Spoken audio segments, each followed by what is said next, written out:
Hello and welcome back to my YouTube channel जिसका नाम है सुमित सर बीपीएससी टीचिंग। तो दोस्तों मैं आज आपको एक बात बता दूं कि थंबनेल देख के आपको पता चल गया होगा कि ये वीडियो कितनी धांसू होने वाली है, कितनी ज़बरदस्त होने वाली है। दोस्तों मैं गारंटी ले सकता हूं, लिख कर दे सकता हूं कि आपको इस वीडियो में भर भर के आपको कंटेंट मिलेगा, भर भर के इस वीडियो से आपको क्वेश्चन मिलेंगे। दोस्तों मैं इस वीडियो से 5 क्वेश्चन दोस्तों मिनिमम 5 क्वेश्चन की उम्मीद लगा के बैठा हूँ और मैक्सिमम ये दोस्तों आपके 10 क्वेश्चन भी जा सकते हैं। ठीक है, मैक्सिमम आपके ये 10 क्वेश्चन भी जा सकते हैं इसी वाली वीडियो को। ठीक है दोस्तों, इसी वाली वीडियो में मैक्सिमम आपके 10 क्वेश्चन भी जा सकते हैं। ठीक है दोस्तों, मैं आपको बता दूं कि ये जो वीडियो जो आपकी पूरी जो कंटेंट आपके होने वाला है दोस्तों, ये वीडियो आपके 3 पार्ट्स में आएगी। वीडियो आपके 3 पार्ट्स में आएगी। ठीक है, तो दोस्तों पहला पार्ट आपको मैं आज करवा दे रहा हूँ, दूसरा पार्ट आपको कल हो जाएगा और दोस्तों तीसरा पार्ट आपको परसों हो जाएगा। ठीक है, इन तीनों पार्ट को मिलाकर दोस्तों मैं ज़्यादा बड़ी बात नहीं कह रहा हूँ, 8 नंबर दोस्तों, कितने 8 नंबर। 8 नंबर आपको कहीं नहीं गए, 8 नंबर कहीं नहीं गए इन्हीं तीनों पार्ट्स में से। ठीक है दोस्तों, तो शुरू करते हैं आज की वीडियो। जैसे कि मैंने आपको बताया है कि 1875 से लेकर 1947 तक दोस्तों मैं आज दोस्तों ये जो वीडियो के आपके 1 2 3 पार्ट हैं, इसमें आपको 1875 से लेकर 1947 तक आपको एक एक घटना, एक एक बुक और आपके सारी क्रांतिकारी संस्थाएं, घटना या जो कुछ भी वटेवर जो कुछ भी दोस्तों हाँ है आपके, पूरा मैं अपने इन कुछ ही पेजेस में दोस्तों ओनली आपको मैं 3 यानी कुल 9 पेज में दोस्तों पूरा ये ख़त्म करने वाला हूँ। ठीक है, तो चलिए वीडियो को शुरू करते हैं। ठीक है, तो दोस्तों देखो, बात सबसे पहले हम करते हैं 1875 की। 1875 में क्या क्या हुआ था? तो 1875 में एक तो दोस्तों आपकी सुएज नहर खुली थी हैं, और दोस्तों आपके प्रिंस ऑफ वेल्स भारत में आए थे। ठीक है, अगर आपसे पूछ ले तो आप दोस्तों इसको बता सकते हो। ठीक है, इसके बाद सबसे ज़्यादा पूछता है आपके 1875 में आर्य समाज की स्थापना दोस्तों। ठीक है, आपकी आर्य समाज की स्थापना, ठीक है, आपसे पूछता है। इसके अलावा ये आपसे दोस्तों सीधा पूछ लेगा 18 की आर्य समाज की स्थापना किस वर्ष हुई, आप बता देंगे 1875 में। ठीक है, आपसे पूछ लेगा कि आर्य समाज की स्थापना किसने करी, तो आप बता सकते हो दयानंद सरस्वती जी ने करी। ठीक है दोस्तों, दयानंद सरस्वती की मैंने बी लिखा है दोस्तों, बी का मतलब है बुक। तो दयानंद सरस्वती की दोस्तों एक किताब है सत्यार्थ प्रकाश, ये काफ़ी बार पूछी गई है, इस बार भी पूछ सकता है। ठीक है, और दोस्तों दयानंद सरस्वती ने ही नारा दिया था बैक टू द वेदास, यानी कि वेदों की ओर लौटो, वेदों की ओर लौटो। ठीक है दोस्तों, तो ये आपका हो गया। अब दोस्तों चाहे आपसे सत्यार्थ प्रकाश पूछे या नारा पूछे या डेट पूछे, स्थापना पूछे या किसने स्थापना करी, कुछ भी पूछे आप आराम से बता सकते हो। ऐसे ही दोस्तों आपके इंडियन लीग दोस्तों 1875 में ही इंडियन लीग की स्थापना होती है दोस्तों। ये आपके शेषर कुमार घोष जी करते हैं, शेषर कुमार घोष जी स्थापना करते हैं इंडियन लीग की 1875 में। तो दोस्तों एम फॉर हो गया मैगजीन, एम फॉर हो गया मैगजीन मीन्स पत्रिका। तो दोस्तों शेषर कुमार घोष की एक पत्रिका थी अमृत बाजार पत्रिका। तो दोस्तों जैसे कि इनका नाम है शेषर, तो ये भी दोस्तों अंग्रेजों के ये दोस्तों अंग्रेजों के मारे शेषर गए थे, उनके डर के मारे ये लोग दोस्तों शेषर गए थे। ठीक है, तो मैं आपको बता दूं कि इनकी एक पत्रिका थी अमृत बाजार पत्रिका, और पहले जो इसकी भाषा थी, पहले दोस्तों इसकी भाषा थी बंगाली, लेकिन अंग्रेजों के डर के मारे इन्होंने इसकी भाषा कर ली इंग्लिश, मतलब अंग्रेजी। ठीक है, मतलब ये ऐसी दोस्तों पत्रिका है जिसने अंग्रेजों के डर के मारे अपनी भाषा बदल ली थी, यानी कि बंगाली से अपनी भाषा अंग्रेजी कर दी थी। दोस्तों ये क्वेश्चन कई बार पूछा गया है, आपसे पूछ सकता है, इसलिए मैंने आपको बता दिया है। अब दोस्तों मैं आपको एक बात इसमें यही बता दूं कि अब दोस्तों अगर आप सिर्फ और सिर्फ नोट्स से ही पढ़ते हो तो आपको यहाँ पर अमृत बाजार पत्रिका ही देखने को मिलेगा, आपको ये समझ में नहीं आएगा कि इसकी भाषा क्या थी और क्या हो गई थी। तो इसलिए दोस्तों मैं आपसे कह रहा हूँ कि आप लोगों ने दोस्तों आप 55 लोगों ने मेरे नोट्स भी ले लिए हैं, बाकी और भी लोग नोट्स ले रहे हैं, तो आप पहले मेरी वीडियोस देखिए, फिर उसके बाद आप मेरे नोट्स से पढ़िएगा। ठीक है, आपका सिलेक्शन कोई भी रोकने वाला नहीं है दोस्तों। इसके अलावा दोस्तों 1875 में, यानी 1870 से 1875 में दोस्तों आपके अलीगढ़ आंदोलन आपके हुआ था। अलीगढ़ आंदोलन में दोस्तों आपके 1875 में अपने पीक पर था, इसलिए मैंने दोस्तों यहाँ पर लिख दिया।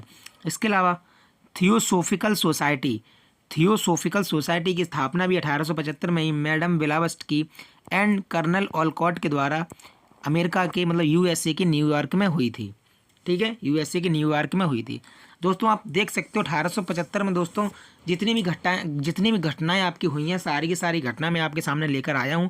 अब आप ही बताइए क्या इसमें से आपके क्वेश्चन बाहर जा सकता है क्या? दोस्तों बिल्कुल भी बाहर नहीं जाएगा। कंटेंट दोस्तों ऐसा है कि आपका दिल खुश हो जाएगा। ठीक है, और दोस्तों ये आप मेरे ये नोट्स भी परचेज कर सकते हैं ओनली दोस्तों 150 रुपये में। ठीक है, 150 रुपये में दोस्तों मेरे चैनल पर जितनी भी वीडियोज़ आएंगी आपको उनके सारे के सारे नोट्स आपको अवेलेबल कर दिए जाएंगे। ठीक है, तो आपका काफ़ी समय बचेगा, नोट्स आपको बनाने नहीं पड़ेंगे। दोस्तों अब बात करते हैं 1876 की। ठीक है दोस्तों, एक बार आपके बीपीएससी ट्री में पूछा गया था इंडियन एसोसिएशन का। ठीक है, ये दोस्तों आपके प्रीवियस ईयर क्वेश्चन है। इंडियन एसोसिएशन दोस्तों, इंडियन एसोसिएशन की स्थापना 1876 में हुई थी। ठीक है, 1876 में हुई थी। और दोस्तों ये आपके सुरेंद्र नाथ बनर्जी एंड आनंद मोहन बोस के द्वारा की गई थी। आप इसको अच्छे से याद कर लेना क्योंकि ये आपके प्रीवियस ईयर का क्वेश्चन है। ठीक है, लेकिन दोस्तों 1876 आप देख सकते हो इसकी स्थापना, लेकिन 28 दिसंबर को आपकी स्थापना होती है। 28 दिसंबर 1885 को, मतलब 78 के कुछ ही साल बाद, 7 साल मतलब 9 साल बाद 1885 में। तो ये जो इंडियन एसोसिएशन है दोस्तों, इसने खुद को भारतीय राष्ट्रीय कांग्रेस में विलय कर लिया था। ठीक है, आईएनसी में विलय इसने कर लिया था। ठीक है, इसके बाद 1876 में दोस्तों 1873 से 1876 में आपके पावना विद्रोह का अंत हुआ था। पावना विद्रोह का आपका टाइम पीरियड है 1873 से 1876। ठीक है, जिसमें दोस्तों आपके 1876 में आपके इस पावना विद्रोह का अंत हो गया था। किसने किया था? लॉर्ड लिटन। ठीक है दोस्तों, क्योंकि 1876 के टाइम पीरियड 75-76 के टाइम पीरियड में आपके कौन है? आपके लॉर्ड लिटन है। ठीक है, अगर आपसे पूछ ले कि पावना विद्रोह का नेता कौन था, नेतृत्व किसने किया, तो आप बता देंगे ईशान चंद्र रॉय। ठीक है दोस्तों, ईशान चंद्र रॉय। अब मैं आपको बता दूं 1876 दोस्तों आपके हो गया। लेकिन ये जो सुरेंद्र नाथ बनर्जी हैं, इन्हीं सुरेंद्र नाथ बनर्जी की दोस्तों 2 किताबें काफ़ी पूछी जाती हैं। एक तो आपके the nation in the making, the nation in the making, ये आपकी काफ़ी पूछी जाती है। और दोस्तों द बंगाली भी आपकी कई बार पूछी गई है। ठीक है, द बंगाली आपकी कई बार पूछी गई है। इसका दोस्तों मैं आपको ये और बता दूँ कि जो आपका जो ये सारी घटनाएँ आपके लॉर्ड लिटन के कार्यकाल में हो रही हैं, लॉर्ड लिटन के कार्यकाल में हो रही हैं। तो दोस्तों उसी लिटन ने, आप लिखा है बाई लिटन के द्वारा वर्नाकुलर प्रेस एक्ट 1878 का विरोध किया। किसने दोस्तों विरोध किया? किसने विरोध किया? आपके द बंगाली ने। जो आपके द बंगाली किताब है दोस्तों, उसने वर्नाकुलर प्रेस एक्ट 1878 का विरोध किया था, जो कि आपकी बाई लिटन यानी जो कि आपकी बाई लिटन के द्वारा लगाया गया था। कौन सा? अगर आपसे पूछ ले कि वर्नाकुलर प्रेस एक्ट किसके शासन में लगाया गया, तो आप बता देंगे कि ये लॉर्ड लिटन के शासनकाल में लगाया गया। मतलब दोस्तों ये आपके लॉर्ड लिटन ने लगाया। पूछे हटाया किसने? तो दोस्तों 78 के 4 साल बाद आपको दोस्तों ये लॉर्ड रिपन के द्वारा हटाया गया था 1882 में, जो कि दोस्तों आप अभी आगे पढ़ने वाले हैं। ठीक है, अब मैं आपको बता दूं 1877 दोस्तों 1877 में महारानी विक्टोरिया को केसर ए हिंद की उपाधि भी दी गई थी। 1877 में दोस्तों क्या हुआ कि महारानी विक्टोरिया को केसर ए हिंद की उपाधि दी गई थी। ठीक है, आप देख सकते हो साफ सुथरे राइटिंग में उतना ही दोस्तों मैं लिखता हूँ जितना आपसे पूछा जाता है। यही दोस्तों मेरी सफलता का राज है कि दोस्तों कम पेजेस में कम टाइम में मैंने 85 नंबर दोस्तों इकट्ठे करके 85 नंबर मैंने अंक करके और मैं क्या हुआ दोस्तों, मैं सिलेक्ट हो गया। जैसे कि आप देख सकते हो अभी दोस्तों 9 मार्च को नियुक्ति पत्र मुझे मिल जाएगा। तो अब दोस्तों इसके बाद बात करते हैं 1878 की। 1878 में दोस्तों 1878 में आपके वर्नाकुलर प्रेस एक्ट भी आया और 1878 में आपके भारत शस्त्र अधिनियम भी आया। ये भी दोस्तों आपके लॉर्ड लिटन ही लेके आया था। बड़ा ही हरामी प्रवृत्ति का दोस्तों ये, बड़ा ही धूर्त प्रवृत्ति का दोस्तों ये लिटन था। ठीक है दोस्तों, लिटन ने जितने भी गलत काम किए, लिटन ने जितने भी गलत काम किए उसको इसके बाद वाले शासक लॉर्ड रिपन के द्वारा सही किया गया। ठीक है दोस्तों, तो लॉर्ड रिपन ही भारत शस्त्र अधिनियम लेके आया था दोस्तों। इसके तहत दोस्तों आपको लाइसेंस होना आपके पास ज़रूरी था। जब तक आप लाइसेंस नहीं लेंगे, आपके पास अगर लाइसेंस नहीं होगा तो आप शस्त्र नहीं रख सकते। और दोस्तों लाइसेंस देता कौन था? ये लोग देते थे। तो जब दोस्तों आप इनके पास लाइसेंस बनवाने जाओगे तो ये लाइसेंस ही नहीं बनाएंगे। जब लाइसेंस ही नहीं बनाएंगे तो आप शस्त्र भी नहीं रख सकते हो। एक तरीके से दोस्तों भारतीयों को निशस्त्रीकरण करना ही इसका उद्देश्य था। ठीक है दोस्तों, इसी को ही आपके ओवेन मेरिडिथ भी कहा जाता है। इसी को आपके ओवेन मेरिडिथ भी कहा जाता है दोस्तों। ये एक साहित्यकार था। ठीक है, ये कविताएं वगैरह ये लिखा करता था, इसलिए दोस्तों इसको ओवेन मेरिडिथ भी कहते थे दोस्तों। इसने ही आपके जो लोक सेवा आयोग जो आपके दोस्तों जो परीक्षाएं होती हैं, उन परीक्षाओं में बैठने के लिए इसने उम्र 21 वर्ष से घटाकर 19 वर्ष कर दी। उम्र दोस्तों इसने 21 वर्ष से घटाकर 19 वर्ष कर दी। ठीक है, अब आप देख सकते हैं दोस्तों, एक ही आपकी स्क्रीन पर सिर्फ एक ही पेज दिखाई दे रहा होगा जिसमें मैंने कितने सारे क्वेश्चंस आपको करा दिए दोस्तों। ये अगर आप खुद बनाओगे ना तब भी आप नहीं बना पाओगे। ठीक है, एक एक दोस्तों बात ये सिलेक्टेड बात है, एक एक बात आपकी ये सिलेक्टेड है दोस्तों। कहीं से भी क्वेश्चन पूछा जा सकता है। जैसे कि मैंने आपको बता दिया कि दोस्तों इन तीनों वीडियो को मिलाकर आपके 10 नंबर आप इसमें अर्जित कर सकते हो। ठीक है, और इस आज की वीडियो से दोस्तों मैं 3 नंबर मान के चलता हूँ कि 3 नंबर आज की वीडियो आपको देकर जाएगी। अब देखिए दोस्तों, बात करते हैं लॉर्ड रिपन, क्योंकि लॉर्ड रिपन से दोस्तों काफ़ी सारे क्वेश्चंस आते हैं, तो आपको लॉर्ड रिपन को मैंने आपको अच्छी तरीके से समझाकर बताया। जैसे कि सबसे पहले बात करते हैं 1881 की। दोस्तों हम सबको पता है कि लॉर्ड मेयो के कार्यकाल में मतलब 1872 में जनगणना शुरू हुई, लेकिन वो ये कम पूछता है और ये ज़्यादा पूछता है कि आपके ये ज़्यादा पूछता है कि नियमित जो जनगणना थी दोस्तों वो आपके किस वर्ष में हुई। तो नियमित जो दोस्तों आपकी जनगणना है वो आपके 1881 से चालू हुई। जैसे कि आप यहाँ देख सकते हो, नियमित जनगणना 1881 में। ऐसे ही दोस्तों 1881 में ही लॉर्ड रिपन के शासनकाल में एक प्रथम कारखाना अधिनियम आया, जिसमें दोस्तों कहा गया कि 7 वर्ष से कम के बच्चे अब काम नहीं करेंगे। मतलब 7 वर्ष से कम के बच्चे दोस्तों अब काम नहीं करेंगे, और 7 से 14 तक के जो बच्चे थे वो दोस्तों घातक जो काम होते हैं, जो जानलेवा जिसमें काम होते हैं, जिन कामों में जोखिम ज़्यादा होता है, वो दोस्तों बच्चे वो वाले काम नहीं करेंगे। वो वाला काम नहीं करेंगे। ठीक है, तो लेकिन ये जो कारखाना अधिनियम था, प्रथम कारखाना अधिनियम था दोस्तों, वो आपकी चाय, कॉफ़ी और नील इन तीनों पर ही लागू नहीं था। ठीक है, इन 3 पर ही लागू नहीं था।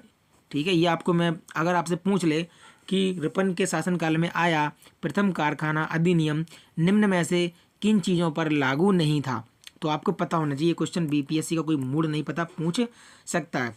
इसके अलावा दोस्तों 1882 में आपके लॉर्ड रिपन ही लेके आया प्रथम शिक्षा आयोग। विलियम हंटर की अध्यक्षता में आपके प्रथम शिक्षा आयोग आया। ठीक है, अब दोस्तों जो आपके वर्नाकुलर प्रेस एक्ट था 1878 वाला, लिटन वाला, किसका? लिटन वाला, उसको दोस्तों इसने रिपन ने समाप्त कर दिया। इसके बाद दोस्तों स्थानीय स्वशासन का जनक किसे माना जाता है? आपके रिपन को माना जाता है। ये क्वेश्चन आपके प्रीवियस ईयर का क्वेश्चन है। स्थानीय स्वशासन का जनक आपको लॉर्ड रिपन को माना जाता है। ठीक है, और दोस्तों इसके शासनकाल में इल्बर्ट विधेयक आया था। ये दोस्तों आपके 1883 आपके दोस्तों 1883 यानी 1883 में आपके एक इल्बर्ट विधेयक आता है। और दोस्तों इसी इल्बर्ट विधेयक में दोस्तों आपकी एक श्वेत विद्रोही होता है। ठीक है, अब दोस्तों मैं आपको बता दूं कि ये था क्या। दोस्तों देखो, पहले क्या होता था कि पहले जो ब्रिटिश जो जज हुआ करते थे, जो आपके दोस्तों जो आपके ब्रिटिश जो जज हुआ करते थे, वो दोस्तों आपके ब्रिटिशों के तो मुकदमे सुनते ही थे, हमारे भारतीयों के भी मुकदमे सुनते थे। ठीक है, लेकिन जो भारतीय दोस्तों जो आपके भारतीय जज थे, जो हमारे भारत के जज थे, उनको दोस्तों सिर्फ और सिर्फ जो भारतीयों के मुकदमे होते थे, जैसे मान लो किसी भारत ने मर्डर कर दिया तो हम भारतीय उसका ही मुकदमा सुन सकते थे। ठीक है, हम किसी अंग्रेज का मुकदमा नहीं सुन सकते थे, क्योंकि अंग्रेज को हमें सजा देने का अधिकार नहीं था। तो इस इल्बर्ट विधेयक में यही कहा गया था कि अब भारतीय न्यायाधीश भी अंग्रेजों के जो समक्ष जो मतलब जो मुकदमे हैं, जो दोस्तों आपके ब्रिटिश लोगों के मुकदमे हैं, उनको भी सुन सकते हैं। तो इसी बात से जो अंग्रेज, भारत में जो अंग्रेज थे, उन सब अंग्रेजों ने क्या कर दिया, विद्रोह कर दिया। उन सब अंग्रेजों ने विद्रोह कर दिया कि नहीं, कि हम ये लागू नहीं होने देंगे। तो दोस्तों आपकी ये 83 में आया था, और दोस्तों आपके ये 84 में निरस्त कर दिया गया। आपके 84 में दोस्तों, ये 84 में निरस्त कर दिया गया, लागू नहीं हुआ। और क्योंकि ये विद्रोह दोस्तों सिर्फ और सिर्फ श्वेत लोगों के द्वारा किए गए, श्वेत का मतलब भूरे लोगों के, यानी कि अंग्रेज के द्वारा किए गए, इसलिए दोस्तों इसी विद्रोह को आपके श्वेत विद्रोह भी कहा जाता है। ठीक है, इतनी बात आपको समझ में आ जाना चाहिए। अब दोस्तों भारत का उद्धारक, भारत का उद्धारक, इसको दोस्तों फ्लोरेंस नाइटिंगेल जी के द्वारा इसको भारत का उद्धारक कहा गया है। क्योंकि आप देख सकते हो लिटन के द्वारा दोस्तों आपके जो वर्नाकुलर जो प्रेस एक्ट लाया गया था दोस्तों, ये ऐसी प्रेस एक्ट है कि इसमें दोस्तों आप अंग्रेजों के विरुद्ध कुछ लिख नहीं सकते हैं। ठीक है, तो दोस्तों एक तो उसने एक्ट ख़त्म किया, ये कितना अच्छा काम है। इसके बाद दोस्तों वो प्रथम शिक्षा आयोग भी लेके आया। ठीक है नहीं दोस्तों, उसने जनगणना भी कराई। ठीक है, ऊपर से जो हम लोग जो 7 वर्ष से कम के बच्चे भी ज़बरदस्ती काम करते थे, तो वो एक कारखाना अधिनियम लेके आया और कहा कि 7 वर्ष से कम के बच्चे मतलब काम 7 वर्ष से कम के बच्चे अब काम नहीं करेंगे। ठीक है, इसके अलावा दोस्तों देखो स्थानीय स्वशासन दोस्तों कितना अच्छा काम है, कितना अच्छा ये आज भी चल रहा है, मतलब आज भी दोस्तों चल रहा है। स्थानीय स्वशासन का आप देखिए रोल कितना अहम है, तो ये भी लेके आया। ठीक है, तो दोस्तों इसने काफ़ी अच्छे काम किए थे, इसीलिए दोस्तों फ्लोरेंस नाइटिंगेल ने इसको भारत का उद्धारक की संज्ञा दी थी।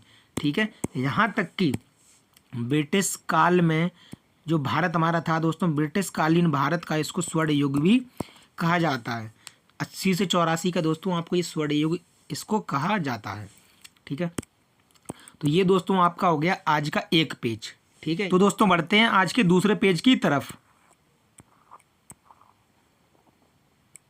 ठीक है, अब दोस्तों आया हमारा इंडियन नेशनल कांग्रेस, जहाँ से दोस्तों आपके TRE 3 में आपके क्वेश्चन पूछा गया था। ठीक है, पूछा गया था कि इसकी स्थापना किसने करी है। ठीक है, सबसे पहले दोस्तों बात हम कर रहे हैं 1885 की।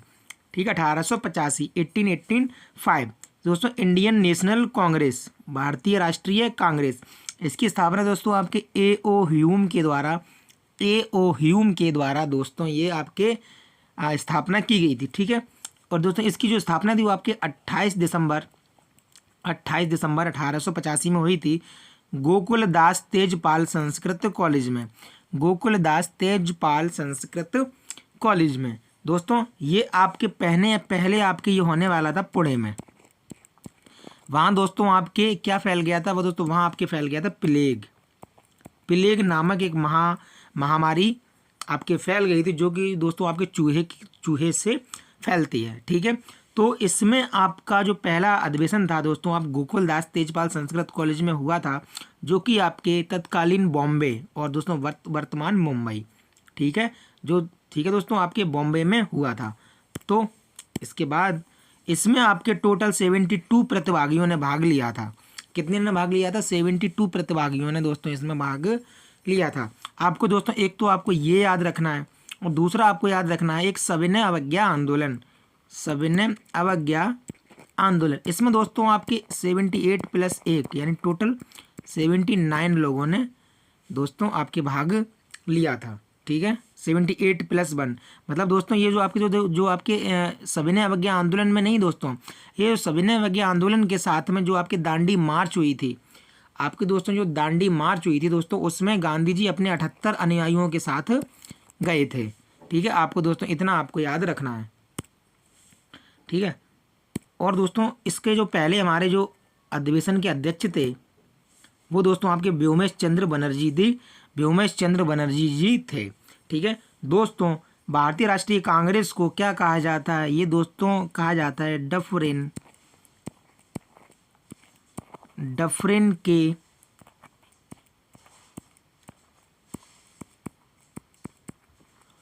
मस्तिष्क की उपज। ठीक है, ये दोस्तों LLR मतलब लाला लाजपत राय ने कहा था कि डफरिन के मस्तिष्क की उपज है। दोस्तों डफरिन कौन था? दोस्तों लॉर्ड रिपन 80 से 84 तक रहा, 80 से 84 तक रहा। 84 के बाद दोस्तों 85 में दोस्तों जब इसकी स्थापना हुई थी, तब आपके वायसराय कौन था? तब आपके वायसराय था डफरिन।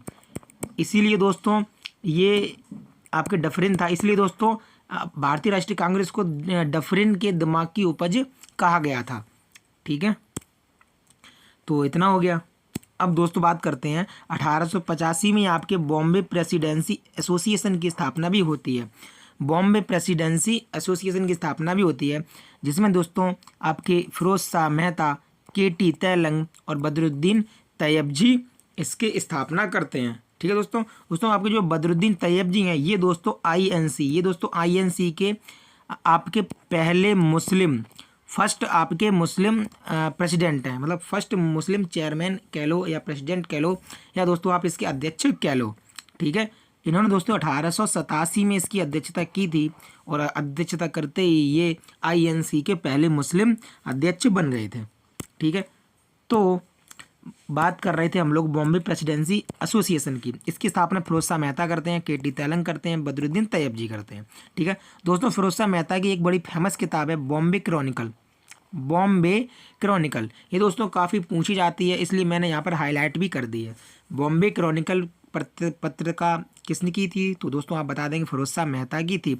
और दोस्तों फिरोज शाह मेहता आपके उदारवादी नेता थे। कौन थे?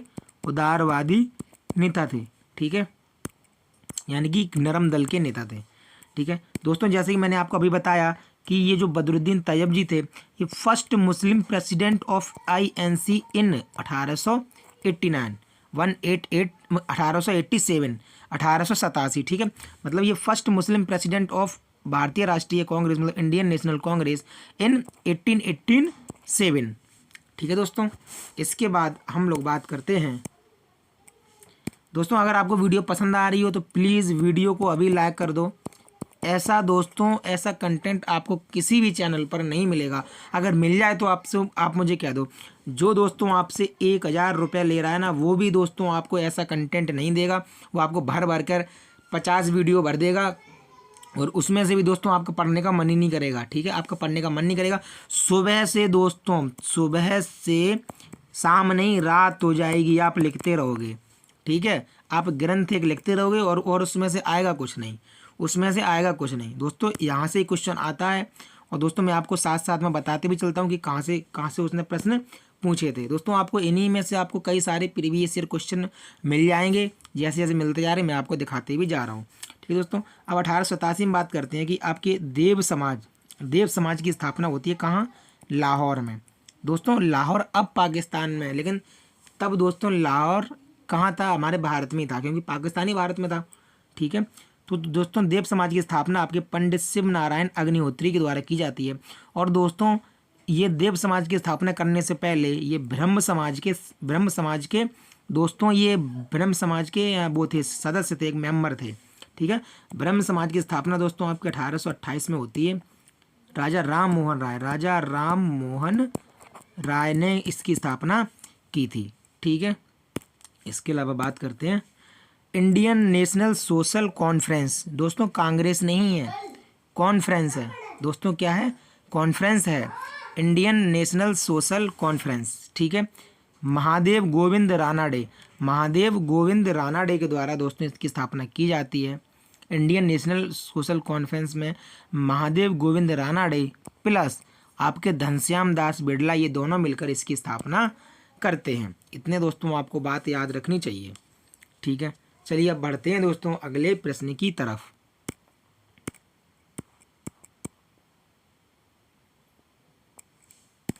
दोस्तों आप अगर ऐसे नोट्स बना लें तो आपका सिलेक्शन कोई नहीं रोक पाएगा।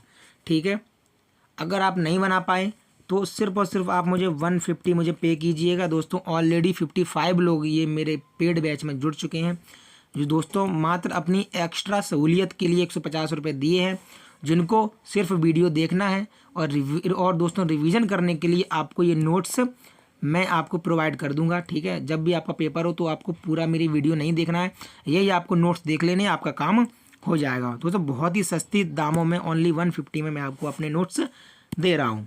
ठीक है, अब दोस्तों बात करते हैं 1893 की, 1893 की। दोस्तों महात्मा गांधी जी अफ्रीका गए 1893 में। दोस्तों महात्मा गांधी जी अफ्रीका गए थे। इसके अलावा दोस्तों बाल गंगाधर तिलक के द्वारा गणपति त्यौहार और शिवाजी उत्सव ये दोनों मनाए गए थे, लेकिन शिवाजी उत्सव आपके 1895 में मनाया गया और गणपति त्यौहार आपके 1893 में ही मनाया गया। मैंने सोचा कि दोस्तों कहाँ दोनों अलग अलग लिखाऊंगा दोस्तों है, इसलिए मैंने गणपति त्यौहार के साथ ही मैंने शिवाजी उत्सव लिख दिया, लेकिन मैंने डेट वहाँ पर आपको मेंशन कर दी है जिससे कि दोस्तों आपको प्रॉब्लम ना हो।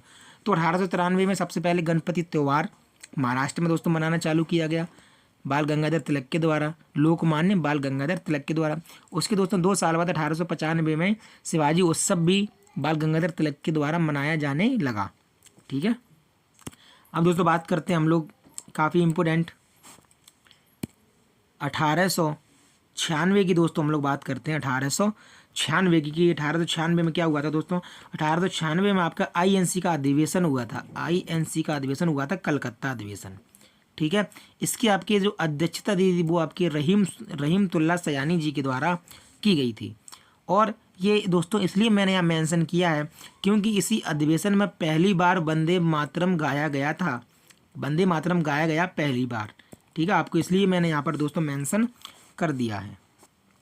अब दोस्तों बात करते हैं 1897 की। 1897 दोस्तों काफ़ी इंपॉर्टेंट है। ठीक है दोस्तों, क्योंकि वेल्लूर मठ क्वेश्चन आपसे पूछा गया है। तो 1897 में दोस्तों वेल्लूर मठ की स्थापना होती है। वेल्लूर मठ की स्थापना होती है बाई मतलब के द्वारा स्वामी विवेकानंद। ठीक है, वेल्लूर मठ बाई स्वामी विवेकानंद। तो दोस्तों स्वामी विवेकानंद जी के द्वारा वेल्लूर मठ की स्थापना होती है और दोस्तों ये आपके पश्चिम बंगाल में होती है, पश्चिम बंगाल में हुगली नदी के तट पर, पश्चिम बंगाल में हुगली नदी के तट पर। दोस्तों स्वामी विवेकानंद जी के द्वारा ही आपके रामकृष्ण मिशन की स्थापना भी की गई थी। तो स्वामी विवेकानंद ने रामकृष्ण मिशन की भी स्थापना की थी। ठीक है, इसके अलावा दोस्तों और वेल्लूर मठ इसका ही मुख्यालय है। ठीक है, और इनका वास्तविक नाम दोस्तों नरेंद्रनाथ दत्त था। ठीक है, तो आपको क्या पता चला? आपको पता चला कि जो वेल्लूर मठ है दोस्तों उसकी स्थापना आपकी 1897 में होती है। ठीक है, आप यहाँ देख लीजिए, वेल्लूर मठ की स्थापना 1897 में होती है। स्वामी विवेकानंद जी इसकी स्थापना करते हैं, कहाँ करते हैं? पश्चिम बंगाल की हुगली नदी के तट पर। ठीक है, तो दोस्तों स्वामी विवेकानंद ने रामकृष्ण मिशन की भी स्थापना की थी। ये भी क्वेश्चन आपको मिल गया, कब की थी? 1897 में ही की थी। और दोस्तों ये जो आपके वेल्लूर मठ है, वेल्लूर मठ है, ये इसी रामकृष्ण मिशन का क्या है? आपके हेडक्वार्टर है, मतलब ये दोस्तों इसका मुख्यालय है। ठीक है, ये इसका मुख्यालय है। ठीक है, और दोस्तों आपके स्वामी विवेकानंद का ही जो नाम है, वास्तविक नाम दो वो दोस्तों आपके नरेंद्रनाथ दत्त। ठीक है, नरेंद्रनाथ दत्त दोस्तों इनका वास्तविक नाम है। ठीक है, इसके अलावा इनको किसके लिए जाने जाते हैं दोस्तों? शिकागो में आयोजित 1893 की धर्म सभा में दोस्तों इन्होंने अपना भाषण दिया था। ठीक है, तो दोस्तों इसके लिए इनको जाना जाता है। दोस्तों इन्होंने 125 घंटे से भी अधिक का भाषण दिया था, इसलिए दोस्तों इनको जाना जाता है। ठीक है, 125 घंटे से अधिक का दोस्तों इन्होंने भाषण दिया था, इसलिए इनको जाना जाता है। इसके अलावा दोस्तों अब देखो 1897 में ही आपकी एक और महत्वपूर्ण घटना होती है। कौन सी घटना होती है? इसको ऊपर करके समझते हैं दोस्तों। आज़ादी की लड़ाई में पहला क्रांतिकारी धमाका। ठीक है दोस्तों, जो हमारी आज़ादी की लड़ाई में जो हमारी जितनी भी क्रांतिकारी घटना हो रही थी उनकी दोस्तों शुरुआत मानी जाती है ये वाली घटना। तो दोस्तों जानते हैं कि ये घटना क्या थी। देखो दोस्तों, 3 भाई थे, दामोदर हरि चापेकर, बालकृष्ण हरि चापेकर, वासुदेव हरि चापेकर। ठीक है, हालांकि दोस्तों इन तीनों को फांसी दे दी गई थी। तो दोस्तों इन तीनों को फांसी क्यों दी गई थी ये जान लो आप। ठीक है, तो दोस्तों हालांकि इन तीनों को फांसी दे दी गई थी, लेकिन फांसी क्यों दी गई थी ये मैं आपको बता दूं। दोस्तों जैसे कि मैंने आपको बताया कि 1885 में जब महामारी फैली थी, इसीलिए तो दोस्तों पुणे से आपके पुणे में जो पहला अधिवेशन होता उसकी जगह आपके बम्बई में पहला अधिवेशन हुआ। तो दोस्तों आपकी यही जो महामारी जो फैली थी उसका नाम था दोस्तों आपके कौन सी? ये प्लेग वाली बताई थी। तो उसी महामारी को दोस्तों ठीक करने के लिए एक ब्रिटिश साम्राज्य की ब्रिटिश शासन की तरफ से एक अधिकारी नियुक्त किया गया था जिसका नाम था WC रैंड और आपके आर्यस्ट। दोस्तों ये आपके 2 आपके अधिकारी थे, मतलब ये मुख्य अधिकारी था और दोस्तों ये उसका सहायक अधिकारी था। दोस्तों जैसे कि आप देख सकते हो प्लेग अधिकारी थे ये दोनों, ठीक है। तो दोस्तों इन्हीं दामोदर हरि चापेकर, बालकृष्ण हरि चापेकर और वासुदेव हरि चापेकर, दोस्तों इन्हीं तीनों ने क्या किया कि दोस्तों इन्हीं तीनों को मिलाकर संयुक्त रूप से कहते हैं चापेकर बंधु, ठीक है। इन्हीं दोस्तों तीनों को मिलाकर कहते हैं चापेकर बंधु। तो दोस्तों चापेकर बंधुओं ने प्लेग अधिकारी WC रैंड एंड उसके सहयोगी आर्यस्ट की हत्या कर दी, ठीक है। तो दोस्तों इसी के आरोप में इन तीनों को फांसी दे दी गई। तो इसीलिए दोस्तों ये जो घटना मानी जाती है वो आधुनिक भारत में जो हमारी जो आज़ादी की लड़ाई थी उसमें पहली क्रांतिकारी घटना मानी जाती है। दोस्तों ये तीनों बाल गंगाधर तिलक को अपना गुरु मानते थे, ठीक है। तो लोकमान्य बीजी तिलक को ये अपना गुरु मानते थे, ठीक है दोस्तों। तो दोस्तों ये आपके अभी तक हो गए आपके 2 पेज, ये हो गए आपके अभी तक 2 पेज, ठीक है। अगर आपको वीडियो पसंद आई तो वीडियो लाइक कर दें। और ये दोस्तों आपका शुरू हो रहा है 3रा पेज, ये आपके शुरू हो रहा है 3रा पेज। दोस्तों आपको हर पेज इसमें दोस्तों मेरे नोट्स के हर पेज में आपको प्रीवियस ईयर के क्वेश्चन मिलेंगे, क्योंकि दोस्तों मेरा नोट्स ही ऐसा है। अगर कोई दिमाग लगा के नोट्स बनाए, एग्जामिनर के दिमाग के साथ खेले, तो वो पास होने से दोस्तों बिल्कुल भी वंचित नहीं हो सकता है, वो पास ज़रूर होगा और अपनी एक सीट ज़रूर पक्की करेगा। दोस्तों मैं गारंटी लेता हूँ, अगर आप लोग मेरे साथ जुड़े रहे, जितने भी लोग दोस्तों आप मेरी वीडियो देख रहे हो, अगर आप मेरी वीडियो देखते रहे, मेरे चैनल के साथ जुड़े रहे, मुझसे जुड़े रहे, तो TRE 4.0 में दोस्तों एक PRT की सीट आपके हाथ में गारंटी से दोस्तों मैं उठा के रख दूंगा, ठीक है। बस आप मेरे साथ जुड़े रहिए, मैं जो आपको पढ़ा रहा हूँ आप वो पढ़ते रहिए, ठीक है। फालतू का दोस्तों ना मैं पढ़ाता हूँ, ना मैं खुद पढ़ना चाहता हूँ और ना ही मैं आपको पढ़ाऊँगा, ठीक है। तो बढ़ते हैं दोस्तों हमारे जो, अब हमने बात कर ली थी 1897 तक बात हमारी हो गई थी। अब दोस्तों बात करते हैं 1901 की, ठीक है। अब बात करते हैं 1901 की। तो 1901 में दोस्तों INC का जो अधिवेशन था वो आपके कलकत्ता में हुआ था। कलकत्ता में दोस्तों, कलकत्ता में INC के भर के अधिवेशन हुए हैं, ठीक है। तो 1901 में दोस्तों आपके जो अधिवेशन था वो आपके कलकत्ता में हुआ, ठीक है। इसके बाद दोस्तों इसकी जो अध्यक्षता की वो आपके दिनसा इदुलवी वाचा के द्वारा इसकी अध्यक्षता की गई। दोस्तों जो लोग भी ये वीडियो देख रहे होंगे उसमें से मुश्किल से 100 में से 10 ही लोगों को पता होगा कि महात्मा गांधी ने प्रथम बार भारतीय राष्ट्रीय कांग्रेस के 1901 के कलकत्ता अधिवेशन में प्रतिभाग किया था। और यहीं दोस्तों वो गोपाल कृष्ण गोखले, फिरोज शाह मेहता और बाकी की जो इनके सहयोगी थे, ये पहली बार दोस्तों इन लोगों से यहीं पर मिले थे, ठीक है। लेकिन महात्मा गांधी ने जो अध्यक्षता की है वो दोस्तों आपके 1924 के बेलगांव अधिवेशन की अध्यक्षता की है दोस्तों। एकमात्र ऐसा अधिवेशन जिसकी अध्यक्षता महात्मा गांधी जी के द्वारा की गई। ऐसी दोस्तों एकमात्र ऐसा गोलमेज सम्मेलन जिसमें गांधी जी के द्वारा भाग लिया गया वो दोस्तों था आपके 1931 का दूसरा गोलमेज सम्मेलन। जैसे आपको पता है 1930, 31, 32 में हुए 3, तो दोस्तों उसमें से सिर्फ और सिर्फ दूसरे अधिवेशन में गांधी जी ने भाग लिया था, कांग्रेस का प्रतिनिधित्व किया था, ठीक है। तो दोस्तों मैंने आपको बताया कि 1901 के कलकत्ता अधिवेशन में जिसकी अध्यक्षता दिनसा इदुलवी वाचा के द्वारा की गई थी, उसमें गांधी जी ने प्रथम बार भाग लिया था, ठीक है। ऐसे दोस्तों अब हम आते हैं 1904 पर। ये दोस्तों आपके क्वेश्चन पूछा गया है और पूछने की प्रबल संभावना भी है। तो 1904 में दोस्तों आपके जो जैसे हमको पता है कि 1905 में कर्जन ने कर दिया, क्या कर दिया, बंगाल का विभाजन। तो दोस्तों 1904 में अभी कौन होगा, लॉर्ड कर्जन ही होगा। तो लॉर्ड कर्जन ने दोस्तों भारतीय पुरातत्व विभाग की स्थापना की थी, ठीक है। भारतीय पुरातत्व विभाग की स्थापना लॉर्ड कर्जन ने की थी 1904 में। और दोस्तों 1904 में ही आपके VD सावरकर यानी विनायक दामोदर सावरकर, ठीक है दोस्तों, विनायक दामोदर सावरकर के द्वारा एक मित्र मेला नाम की संस्था का गठन किया जाता है। और दोस्तों वही संस्था बाद में फेमस होकर उसको अभिनव भारत समाज के द्वारा जाना जाने लगा। तो दोस्तों ये आपके प्रीवियस ईयर में पूछा गया है, आपको पता होना चाहिए, भिन्न भिन्न एग्जामों में भी दोस्तों ये आपसे पूछा गया है। इसके बाद आते हैं 1905, वेरी वेरी इंपॉर्टेंट। 1905 में दोस्तों 1905 में आपके इंडिया हाउस, इंडिया हाउस की स्थापना होती है? ये क्वेश्चन पूछा गया है। इंडिया हाउस की स्थापना होती है कहाँ पर? आपके लंदन में। कहाँ पर दोस्तों आपकी होती है? आपको इसको याद यहाँ लिखा नहीं है, लेकिन आप इसको पढ़ लो। कहाँ होती है? लंदन में। ठीक है, लंदन में दोस्तों इंडिया हाउस की स्थापना होती है। श्यामजी कृष्ण वर्मा लंदन में इंडिया हाउस की स्थापना करते हैं। ठीक है, और दोस्तों इसी इंडिया हाउस के जो आपके मेंबर थे दोस्तों, लाला हरदयाल, आपके वी.डी. सावरकर और मदनलाल ढींगरा। दोस्तों मदनलाल ढींगरा से ही क्वेश्चन पूछा गया था कि लंदन में दोस्तों ये क्वेश्चन पूछा गया था कि सर कर्जन वायली की हत्या किसके द्वारा की गई थी? तो दोस्तों मदनलाल ढींगरा के द्वारा सर कर्जन वायली की हत्या की गई थी। ये दोस्तों आपकी प्रीवियस ईयर का क्वेश्चन है। ठीक है दोस्तों, वीडियो पसंद आ रही है तो वीडियो को लाइक अवश्य कर दें। अब दोस्तों बढ़ते हैं अगले प्रश्न की तरफ। आप देख सकते हो कितने साफ सुथरे दोस्तों नोट्स हैं। आपको बिल्कुल भी मेहनत नहीं करनी है।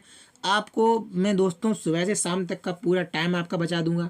और जो आपको दोस्तों लग रहा होगा कि 150 रुपये में मैं आपसे नोट्स के ले रहा हूँ, तो मैं फॉर योर काइंड इन्फॉर्मेशन बता दूं कि अगर आप फ्री में मेरी वीडियो से नोट्स बनाओगे कोई दिक्कत नहीं है, लेकिन नोट्स बनाने के लिए दोस्तों कम से कम आप 200 रुपये की नोटबुक लेके आओगे। 200 रुपये की नोटबुक लेके आओगे और उस नोटबुक पे फिर अपना लिख के टाइम ख़राब करोगे। इससे अच्छा दोस्तों 150 रुपये में दोस्तों आप मुझे दो, और दोस्तों बचे हुए रुपयों की 1 रुपये की प्रिंट निकलती है। 1 रुपये की प्रिंट निकलती है, जाके तुरंत दोस्तों आप प्रिंट निकलवा लाओ। आपका घाटा नहीं है, आपका तो फ़ायदा ही है, आपका टाइम बचेगा। अब दोस्तों हम बात करते हैं 1905 में आ जाते हैं। मतलब देखो 1905 में दोस्तों काफ़ी कुछ हुआ था। 1905 में इंडिया हाउस की भी स्थापना हुई थी, और 1905 में दोस्तों और क्या हुआ था आप वो भी देख ले। 1905 में दोस्तों आपके एक अधिवेशन हुआ था, बनारस का अधिवेशन। बनारस अधिवेशन ये दोस्तों आपकी किसका अधिवेशन था? ये INC का ही अधिवेशन था, इंडियन नेशनल कांग्रेस का ही दोस्तों आपका ये अधिवेशन था। तो दोस्तों इस अधिवेशन में क्या हुआ था कि इसकी अध्यक्षता आपके गोपाल कृष्ण गोखले के द्वारा की गई थी। गोपाल कृष्ण गोखले के द्वारा की गई थी। और दोस्तों इन्हीं गोपाल कृष्ण गोखले के जो महात्मा गांधी के राजनीतिक गुरु दोस्तों कौन थे? गोपाल कृष्ण गोखले जी थे। दोस्तों यही आपके TRE 3.0 में क्वेश्चन पूछा गया था कि महात्मा गांधी के राजनीतिक गुरु कौन थे। ये दोस्तों आपके प्रीवियस ईयर का पेपर है, प्रीवियस ईयर का दोस्तों ये आपकी क्वेश्चन है। ठीक है, आप दोस्तों देख सकते हो कि प्रीवियस ईयर के दोस्तों कितने क्वेश्चन आपको मेरे नोट्स में से ही मिल रहे हैं। ठीक है, TRE 1, 2, 3 के, क्योंकि दोस्तों मैंने ऐसे करके नोट्स ही बनाता हूँ कि उसमें से दोस्तों क्या है कि उसमें से क्वेश्चन फंसें। ठीक है, कि उसमें से दोस्तों क्वेश्चन फंसें, क्योंकि हमको पता रहता है एग्जामिनर का दिमाग पढ़ के TRE 1 में क्या पूछा, 2 में क्या पूछा है, तो 3 में उसने क्या पूछा है, तो हमको पता रहता है कि अगर उसने 1, 2, 3 में ये चीज़ पूछा है तो दोस्तों बहुत अधिक संभावना हो जाती है कि TRE 4 में अभी वो वही टॉपिक से क्वेश्चन उठाएगा। तो दोस्तों मैं जो आपको नोट्स दे रहा हूँ वो दोस्तों आपको ऐसी नोट दे रहा हूँ जहाँ से गारंटीड आपके क्वेश्चन फंसेंगे। ठीक है, तो दोस्तों इसके बाद आज जो आपके बनारस अधिवेशन था, बनारस जैसे दोस्तों हम सबको पता है एक चीज़ कि 1905 में क्या हुआ था? 1905 में हुआ था आपके बंगाल विभाजन। 1905 में आपके हुआ था बंगाल विभाजन। तो दोस्तों इसी बंगाल विभाजन के विरोध में भारत में खास करके बंगाल में स्वदेशी आंदोलन चला। क्या चला था दोस्तों? स्वदेशी आंदोलन। तो दोस्तों उसका स्वदेशी और बहिष्कार, क्योंकि स्वदेशी आंदोलन में हम लोगों ने अंग्रेजी वस्तुओं का क्या किया? हम लोगों ने ब्रिटिश वस्तुओं का हम लोगों ने क्या किया? बहिष्कार किया। ब्रिटिश वस्तुओं का हम लोगों ने बहिष्कार किया। तो स्वदेशी और बहिष्कार आंदोलन का अनुमोदन किया गया। दोस्तों जो ये स्वदेशी आंदोलन था उसका अनुमोदन इसी बनारस अधिवेशन में किया गया। कहाँ किया? इसी बनारस अधिवेशन में उसका अनुमोदन किया गया। तो दोस्तों इसी स्वदेशी आंदोलन को ज़्यादा जगह फैलाने के लिए स्वदेश बांधव समिति का गठन किया गया था। दोस्तों ये आपके अश्वनी कुमार दत्त के द्वारा इसका गठन किया गया था। दोस्तों BPSC का कोई मोड़ का पता नहीं, आपसे पूछ सकता है कि स्वदेशी आंदोलन के दौरान स्वदेश बांधव समिति का गठन किसके द्वारा किया गया था? तो आपको पता होना चाहिए अश्वनी कुमार दत्त के द्वारा किया गया था। दोस्तों गोपाल कृष्ण गोखले से ही ये भी क्वेश्चन आपके TRE 2 का क्वेश्चन है, प्रीवियस ईयर का, आप देख सकते हैं। सर्वेंट ऑफ इंडिया सोसाइटी की स्थापना किसने करी? तो आपके गोपाल कृष्ण गोखले जी ने करी, 1905 में करी। आप दोस्तों देख सकते हो ये भी आपके प्रीवियस ईयर में पूछा गया, ये भी प्रीवियस ईयर में पूछा गया। तो आपको यहीं से पता लग जाएगा कि मेरे नोट्स दोस्तों कितने ऑथेंटिक नोट्स हैं। इसके बाद आ जाते हैं हम लोग बंगाल विभाजन पर।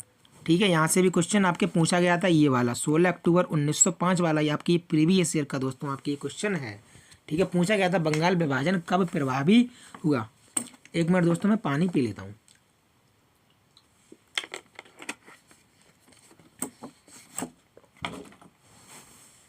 तो दोस्तों सबसे पहले आपको पता होना चाहिए बंगाल विभाजन 1905 में हुआ।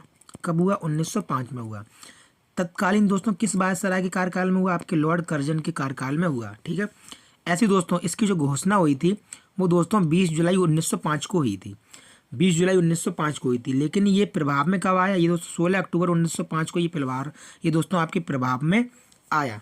ठीक है, अब दोस्तों आपको यहीं से मैं एक क्वेश्चन पूछ ले रहा हूँ जिसका आंसर दोस्तों आपको इस वीडियो के कमेंट में छाप देना है। अगर आप रियल में दोस्तों पढ़ने वाले हो तो आपको इसका कमेंट एक छाप देना है कि हम लोग 16 अक्टूबर को कौन सा दिवस मनाते हैं। ठीक है, कौन सा दिवस हम लोग सेलिब्रेट करते हैं 16 अक्टूबर को। ठीक है, आपको ये कमेंट बॉक्स में छाप देना है। ठीक है, अब दोस्तों 20 जुलाई 1905 को इसकी घोषणा हुई, अनाउंसमेंट हो गया और दोस्तों ये लागू हो गया 16 अक्टूबर 1905 को। ठीक है, तो दोस्तों 16 अक्टूबर को एक तो दोस्तों हम लोग शोक दिवस के रूप में हम लोगों ने बनाया, शोक दिवस के रूप में दोस्तों हम लोगों ने बनाया। लेकिन मैंने आपसे पूछा कि वर्तमान में कौन सा दिवस मनाते हैं 16 अक्टूबर को, ये दोस्तों आपको छाप देना है कमेंट में। ठीक है, इसके अलावा दोस्तों आगे बढ़ते हैं। RN टैगोर यानी रविंद्रनाथ टैगोर के द्वारा राखी दिवस मनाया गया। राखी दिवस मनाया गया, हिंदू मुस्लिम भाई भाई राखी दिवस मनाया गया। और दोस्तों बंगाल विभाजन के विरोध में स्वदेशी आंदोलन चलाया गया जिसमें विदेशी वस्तुओं का बहिष्कार किया गया था। ठीक है, इतना आपको पता होना चाहिए। चलिए दोस्तों बढ़ते हैं आगे। अब दोस्तों 1906 में क्या हुआ था? 1906 में दोस्तों आपके कलकत्ता अधिवेशन हो गया, कलकत्ता अधिवेशन हुआ था INC का, और दादा भाई नौरोजी ने दोस्तों इसकी क्या की थी? दादा भाई नौरोजी ने दोस्तों इसकी मेजबानी की थी। दोस्तों मैं आपको एक बात बता दूं, यहाँ खाली जगह यहाँ लिख देता हूँ। आप सबको पता है कि 1907 में होता है सूरत का अधिवेशन। सूरत का अधिवेशन होता है जिसमें गरम दल और नरम दल का विभाजन हो जाता है। आपको पता है कि ये विभाजन दोस्तों एकदम से नहीं हुआ, ये विभाजन आपके 1905 के बनारस अधिवेशन से ही शुरू हो गया था। ठीक है, ये दोस्तों आपको मैं अभी आगे बताऊंगा। तो दोस्तों ये जो दादा भाई नौरोजी है ना, ये दादा भाई नौरोजी 1906 की अधिवेशन की अध्यक्षता नहीं कर रहे थे। जो गरम दल था जिसमें मुख्यतः लाला लाजपत राय और बाल गंगाधर तिलक कह रहे थे हम दोनों में से किसी एक को बना दो, हम दोनों में से किसी एक को अधिवेशन का अध्यक्षता करने दो 1906 वाले की। लेकिन जो आपकी जो ये नरम दल के थे, नरम दल मतलब जो उदारवादी थे, वो लोग कह रहे नहीं कि तुम लोग हिंसा को, तुम लोग उग्र प्रवृत्ति को तुमको नहीं बनाएंगे। तो इसलिए फिर ये दोनों में रार हो गई। तो 1906 का दोस्तों जो बनाया गया वो आपके किसको बनाया गया? आपके दादा भाई नौरोजी को बनाया गया। ठीक है, ऐसे ये बने थे। तो 1906 में दोस्तों कलकत्ता अधिवेशन होता है जिसकी अध्यक्षता करते हैं दादा भाई नौरोजी। कौन करते हैं? दादा भाई नौरोजी। तो दादा भाई नौरोजी ने अपने 1906 के अधिवेशन में ही प्रथम बार स्वराज शब्द का प्रयोग किया था। किसका प्रयोग किया था? स्वराज शब्द का प्रयोग किया था। ठीक है, ऐसे दोस्तों 1906 में आपके मुस्लिम लीग की भी स्थापना होती है। इसकी स्थापना दोस्तों आपके आगा खान और सलीम उल्लाह खान जी इसकी स्थापना करते हैं। कौन कौन करते हैं? आगा खान और सलीम उल्लाह खान इसकी स्थापना करते हैं। दोस्तों कहाँ करते हैं? ये दोस्तों आपके बांग्लादेश के ढाका में करते हैं। इसका जो पहला अधिवेशन है वो दोस्तों आपके 29 दिसंबर 1907 को होता है। प्रेसिडेंट दोस्तों इसके बनते हैं आगा खान। ठीक है, अब चलिए आगे बात करते हैं कुछ और कि मुस्लिम लीग कितनी मक्कार लीग थी। देखो दोस्तों, मुस्लिम लीग ने बंगाल विभाजन का समर्थन किया था। आप समझ रहे हैं ना, मुस्लिम लीग ने बंगाल विभाजन का समर्थन किया था। और जो बंगाल विभाजन के विरोध में जो स्वदेशी आंदोलन चल रहा था, उस स्वदेशी आंदोलन का दोस्तों क्या किया था? विरोध किया था। समझ रहे हो, यानी मुस्लिम लीग ने बंगाल विभाजन का समर्थन किया था। मुस्लिम लीग ने बंगाल विभाजन का समर्थन किया था लेकिन स्वदेशी आंदोलन का विरोध किया था। आप समझ रहे हो, उल्टा, यानी हम लोग स्वदेशी आंदोलन कर रहे थे और ये मुस्लिम उसी स्वदेशी आंदोलन का विरोध कर रहे थे। पता है आपको ये मुस्लिम लीग का कार्य क्या था? मुस्लिम लीग का कार्य आज के ज़माने में वही है जो असदुद्दीन ओवैसी कर रहा है। AIMIM शायद उसका नाम है, AIMIM उसकी नाम है उसकी पार्टी का, जो कि हैदराबाद में ज़्यादातर विख्यात है। वो दोस्तों क्या करता है? वो ऐसे भाषण देता है जिन भाषण से मुस्लिम लोग उग्र हो जाएं। ऐसे ही हमारी जो ये मुस्लिम लीग थी ये क्या करती थी जो भारतीय मुसलमान थे, जो भारतीय मुसलमान थे दोस्तों, उनको क्या करती थी, उनको ब्रिटिश लोगों के उसमें रखती थी। ठीक है, मतलब उनको ऐसे ऐसे भाषण देती थी जिनसे रार हो, यानी कि हिंदू और मुसलमान का दोस्तों रार हो। ठीक है, तो ये तो काम था मुस्लिम लीग का, इसलिए दोस्तों मुस्लिम लीग कभी सफल नहीं हो पाई। ठीक है, मुस्लिम लीग हमेशा से चाहती थी कि हिंदुस्तान के दो टुकड़े हो जाएं, जिसमें ये अलग हो जाए, हम अलग हो जाएं।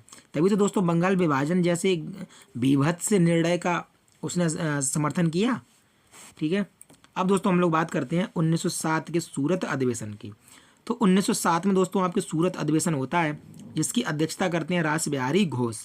अध्यक्षता दोस्तों जिसकी करते हैं रास बिहारी घोष। ठीक है, तो इसी में दोस्तों आपके गर्म दल और नरम दल का विभाजन हो जाता है। ठीक है, आपको मैं बता दूं, जैसे अभी मैंने बताया कि 1906 में लाला लाजपत राय और यानी कि लाला लाजपत राय और बाल गंगाधर तिलक बीजीटी, LLR और बीजीटी 1906 में तो मान गए। इन दोनों में से किसी को अधिवेशन का मतलब वो नहीं दिया, तो ये मान गए। तो इन्होंने कहा चलो भाई कोई नहीं, हम 1907 वाले बन जाएंगे। लेकिन 1907 वाले में दोस्तों फिर से इनको नहीं बनाया, फिर से इनको अध्यक्ष नहीं बनाया, तो इनको आ गई गुस्सा। इन्होंने कहा कि अब हम तुम्हारे कांग्रेस में नहीं रहेंगे। इसीलिए दोस्तों 1907 के अधिवेशन में, सूरत अधिवेशन में रास बिहारी घोष ने जिसकी अध्यक्षता की थी, ठीक है, उसमें दोस्तों ये पार्टी दो गुटों में बट जाती है, एक नरम दल और गरम दल। ठीक है, इन दोनों का विभाजन हो जाता है। दोस्तों 1907 का तो अध्यक्षता की ही थी रास बिहारी घोष ने, 1907 की तो अध्यक्षता की थी। 1908 की भी अध्यक्षता दोस्तों इन्होंने ही की थी। ठीक है, जिसमें दोस्तों कांग्रेस का संविधान लिखा गया, जिसमें दोस्तों आपकी कांग्रेस का संविधान डिसाइड हुआ।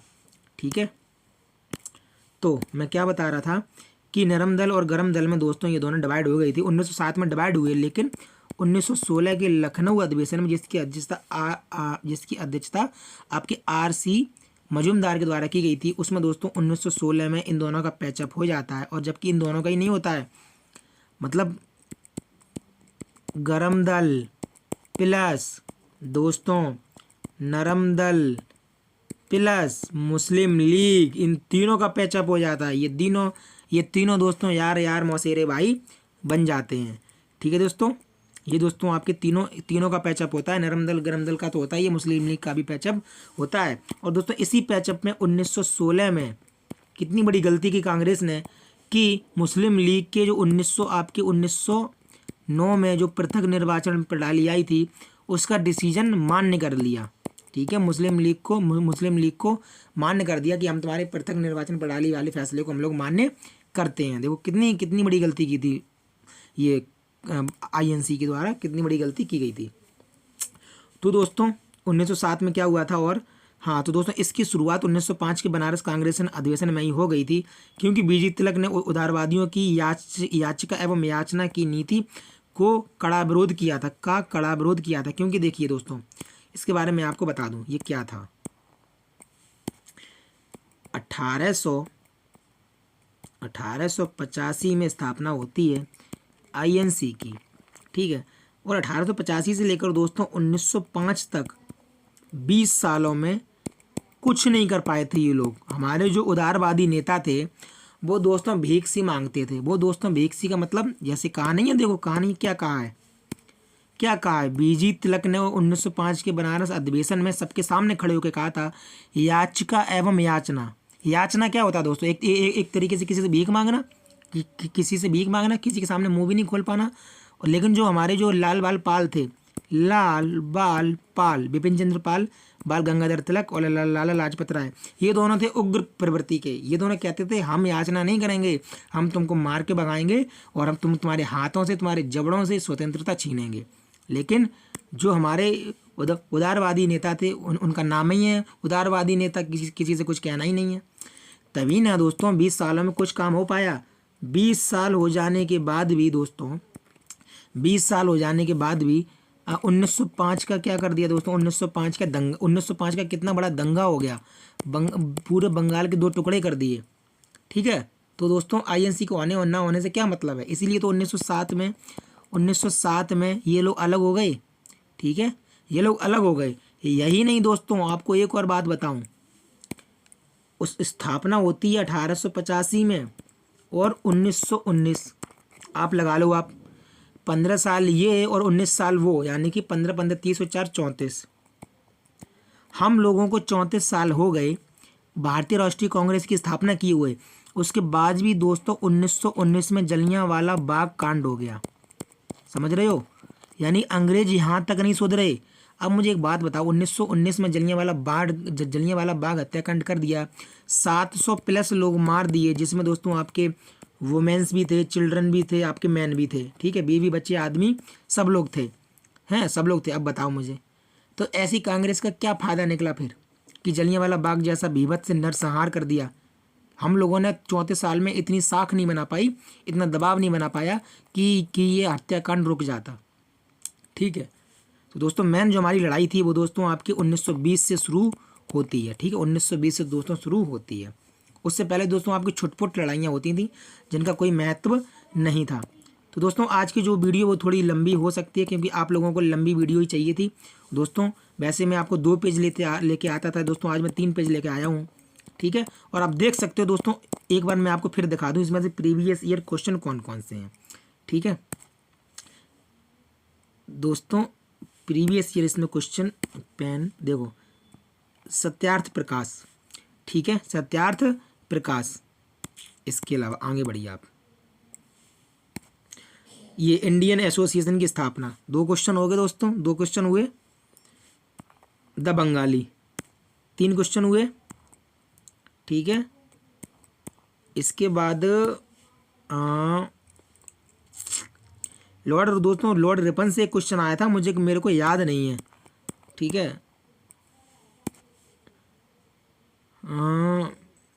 आपके एओ ह्यूम वाला क्वेश्चन आया था, ठीक है, एओ ह्यूम वाला क्वेश्चन आपके आया था। और दोस्तों मुझे लगता है कि इससे ये भी क्वेश्चन आया था, एक बार एओ ह्यूम का आया, एक बार ये वाला क्वेश्चन आया है, ठीक है।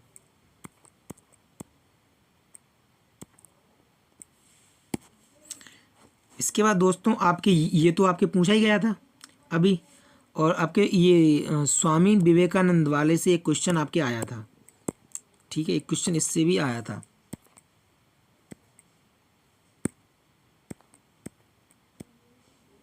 ये चापेकर बंधु वाला क्वेश्चन आपसे पूछा गया था, ठीक है। इसके अलावा इंडिया लीग वाला शायद आपके TRE 1 में ही पूछा गया था, TRE 1 के ना TRE 2 में पूछा गया था, इंडिया लीग, ठीक है, इंडिया लीग आपके। इसके अलावा आपके राजनीतिक गुरु वाला क्वेश्चन पूछा गया, सर्वेंट ऑफ सोसाइटी दोस्तों आपके पूछा गया ये 16 अक्टूबर 1905 वाला क्वेश्चन, ठीक है। और इसके अलावा मुस्लिम लीग से मुझे याद नहीं क्वेश्चन पूछा गया कि नहीं, शायद आगा खां करके क्वेश्चन था, है ना। तो दोस्तों इतने तो क्वेश्चन मैंने दोस्तों आपको ये 3 पेजेस में से ही दिखा दिए, 3 पेजेस में दोस्तों मैंने क्वेश्चन दिखा दिए। तो अब की बार ये पूछा था, अब की बार दोस्तों कोई और पूछ लेगा, है ना। और अभी तक हम लोग दोस्तों कहाँ तक आ पाए हैं,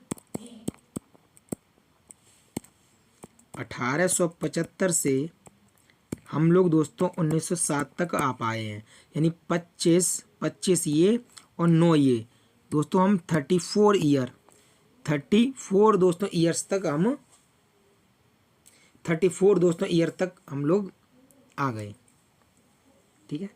नहीं दोस्तों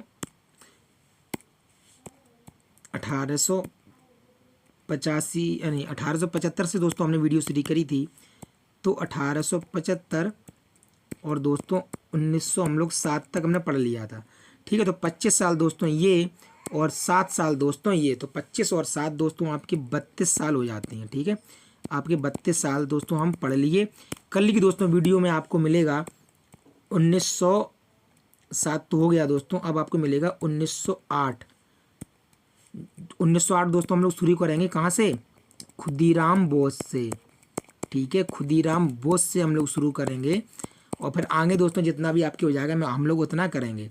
तो जाते जाते दोस्तों मैं आपसे कह दूं कि वीडियो को लाइक कर दो भाई, मेरे लाइक नहीं किया हो, ठीक है। चैनल पर नए हो तो चैनल को सब्सक्राइब कर देना। अगर आपको एक सीट चाहिए तो आप मेरे साथ जुड़े रहिए, गारंटी से आपको एक सीट आपको मिल जाएगी, ठीक है। इसके अलावा दोस्तों आज रात 10 बजे की लाइव में आना मत भूलिए, ठीक है। आप आज रात 10 बजे की लाइव में आना दोस्तों आप लोग मत भूलिए।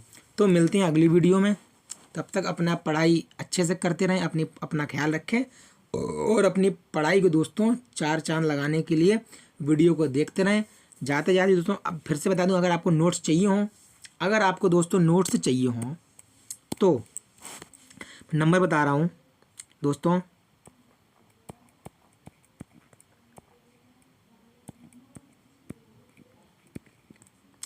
9410481086, ठीक है, 9410481086, 9410481086। इस नंबर पे दोस्तों आप मुझे सिर्फ और सिर्फ व्हाट्सअप कर सकते हैं, आप मुझे व्हाट्सअप कर सकते हैं, ठीक है। और नहीं तो दोस्तों मैं अपने टेलीग्राम लिंक का, टेलीग्राम चैनल का, टेलीग्राम ग्रुप का लिंक मैं अपने इस वीडियो के लिंक में अभी मैं पिन कर दूंगा, तो आप वहाँ से भी मुझसे कांटेक्ट कर सकते हैं।